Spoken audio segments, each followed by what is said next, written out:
Some might wonder why I'm uploading a video talking about this topic. If you want to know why, you can visit the link in the description below. This notice was placed at everyone's door in the building. I own a little co-op, and they placed this notice Wednesday morning about 10:15 a.m. And they're giving us a heads up that on the 21st, which is today, they will be making the final repairs to the sewer system.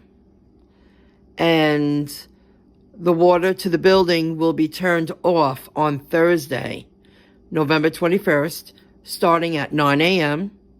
If any complications arise, the outage may continue until Friday, the 22nd. Things do happen. You're not sure how seamless, the finishing the repairs would be. So what they're asking their tenants, please do not try and flush your toilets during this time. Doing so may damage the flushometers when water service is restored. Okay, that's logical. And then it tells you, please check your faucet before flushing to see if water has been restored.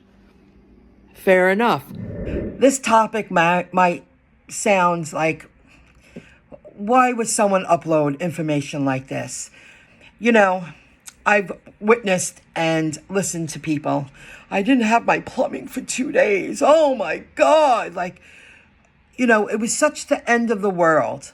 For this scenario, I'm speaking about someone like me who can easily jump in a car and go someplace else, who can make arrangements to simplify, her inconvenience, that it don't really affect me. It does, but I'm not being overly dramatic about it and talking about it. Oh my God, I lost my privilege of using my plumbing in my home. Things happen. And if you train yourself to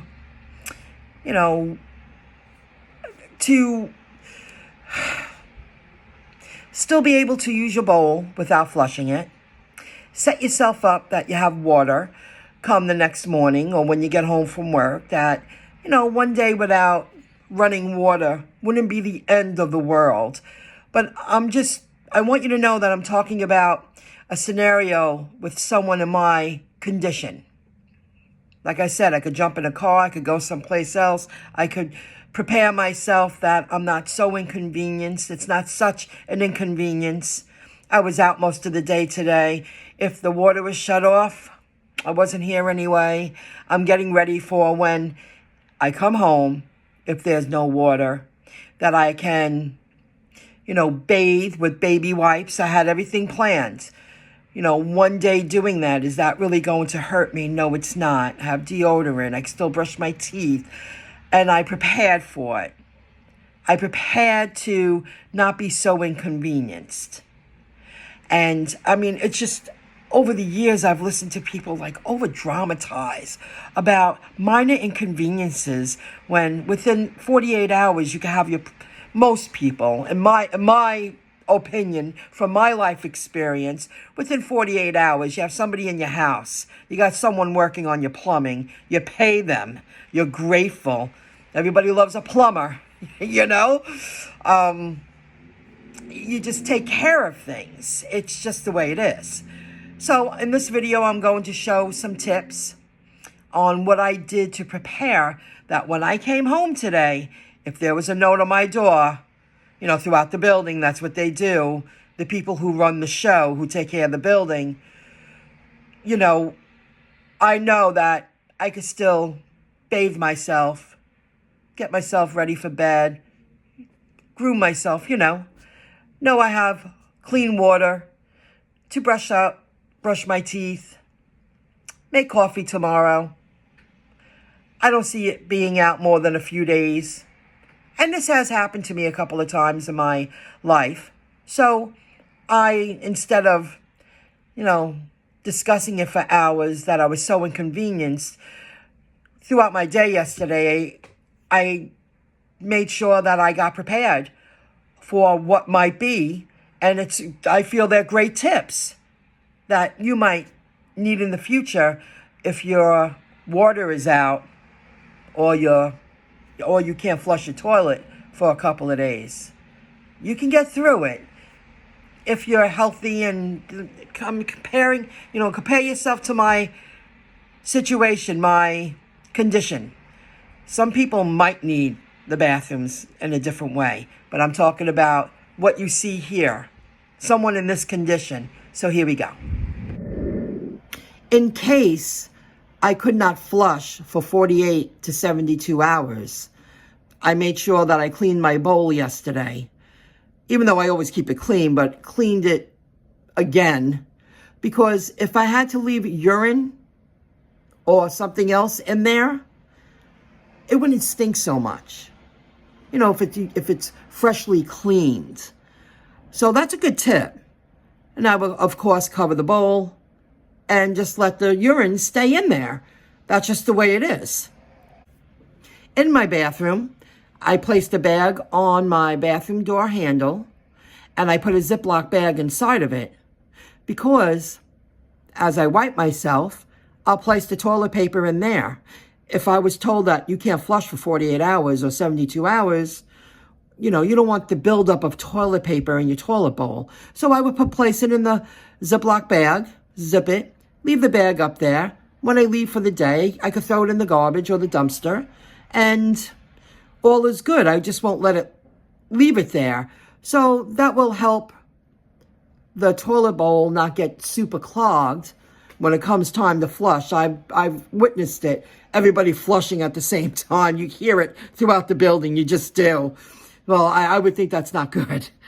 So I thought that was a good trick, and it keeps everything clean and sanitary.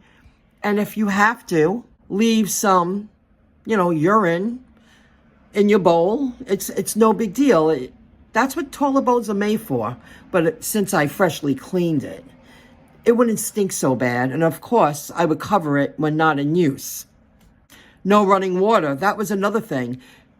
In the notice, it says, check to see if your water is running.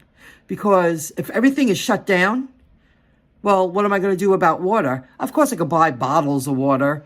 I live small. I was home yesterday. I boiled pots of water. I had these containers. I boiled water. I let it cool off. I placed them in the containers. This is what I had to live. I live small, simple. And I placed all of these in the fridge after they cooled down. So I had clean, fresh water.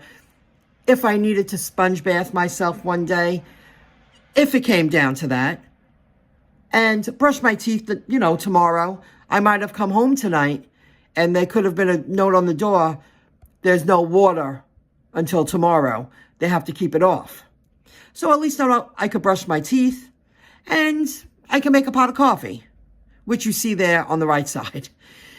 I was brewing a pot. I know I have bottled water, and I have many of them, and a gallon, but I did this extra, just in case, that I could use, to bathe, to brush my teeth. You never know, you might need some fresh water, and it's clean. And here's another tip. These are baby wipes. I use these a few times a month.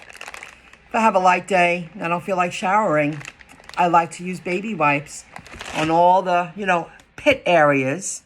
Fresh deodorant, baby powder, or I use Gold Bond. But the point is, you can make do for a day. You have clean water. I took the time to boil it. You could use a washcloth. You could use baby wipes. And you can get by for a day or two. This is just a video sharing some tips that might help people in the future. Even if you're in a house, you might not have that bowl. You might be told you can't flush. You might be told we got to shut off your water. It does happen. And also, there are people out there. There's all different kind of people. I get it. But they act like it's the end of the world. They're so inconvenienced. Like, how are they going to survive? Well, you got a sturdy house or an apartment. You're warm in the winter. You're cool in the summer. You have furniture. You have electricity. You have a bed. You hear me. Some people just love to over-dramatize, like it's such an inconvenience that it's not exactly the way I want something. Oh, poor baby. Make do with what you got. And and it's usually the people who have that everything's always an inconvenience. Like, I can't believe I have to do that for 3 days. Can you believe that? Yeah, it happens. Won't you grow a thick skin? Stop crying about it. You can set yourself up to still be very comfortable. You hear me loud and clear. So I hope you enjoyed this video, and I hope you appreciate the tips, because, it just took a little bit of my time to prepare for the worst. When I got home, they might have said, no running water, don't flush. It happens. It does happen. See you in the next video clip.